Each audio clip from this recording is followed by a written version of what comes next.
కోదండరాం ఎవరైతే ఇంతకుముందు జేఏసీ మొట్టమొదట తెలంగాణకు సంబంధించినటువంటి జేఏసీ చైర్మన్గా అసలు తెలంగాణ ఉద్యమంలో కీలక పాత్ర పోషించారు. అయితే ఆ తర్వాత కేసీఆర్ ఆయన్ని పక్కన పెట్టేసినటువంటి చరిత్ర చూసాం.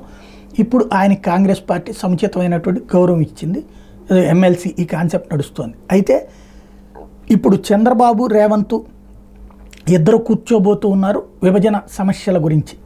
6వ తారీఖున మీటింగ్ అనుకున్నారు. వెంటనే టీఆర్ఎస్ అలియాస్ బీఆర్ఎస్ రంగంలోకి దిగింది.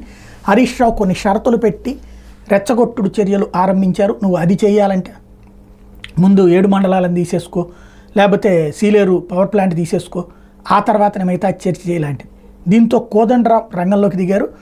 6వ తారీఖు చర్చ అన్నది చాలా అవసరమని ప్రకటించారు. ఇద్దరు ముఖ్యమంత్రుల మధ్య విభజన హామీల విషయంలో కలిసి కూర్చుని మాట్లాడుకోవడం వల్ల 2 రాష్ట్రాల సమస్యలు పరిష్కారం అవుతాయన్నారు. కూర్చొని మాట్లాడుకుంటే తప్ప సమస్యలు పరిష్కారం కావన్నారు. బీఆర్ఎస్ హయాంలో విభజన సమస్యలు జటిలమయ్యాయని ప్రకటించారు. ఉద్యోగుల పంపిణీ, జల వివాదాలు, ప్రభుత్వ ప్రైవేట్ సంస్థల విషయంలో ఉన్న సమస్యలు కూడా త్వరగా పరిష్కారం అవ్వాలని కోరుకుంటున్నా. 2 రాష్ట్రాల మధ్య ఉన్న సమస్యలు దాదాపు 99% పరిష్కారం అయ్యే సమస్యలే.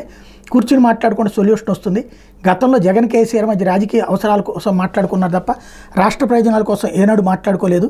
ఆంధ్రప్రదేశ్ ముఖ్యమంత్రి చంద్రబాబు నాయుడు, తెలంగాణ ముఖ్యమంత్రి రేవంత్ రెడ్డి 2 రాష్ట్రాల ప్రతినిధులుగా మాత్రమే చూడాలి. వేరే కోణంలో చూడడం సరైన అంశం కాదు. రేపు 6వ తారీఖు జరిగే భేటీలో ఇరు రాష్ట్రాల మధ్య సమస్యల పరిష్కారం అవ్వాలని కోరుకుంటున్నా అంటూ ఇప్పుడు తెలంగాణ జనసమితి నడుపుతున్నటువంటి కోదండరాం ప్రకటించారు.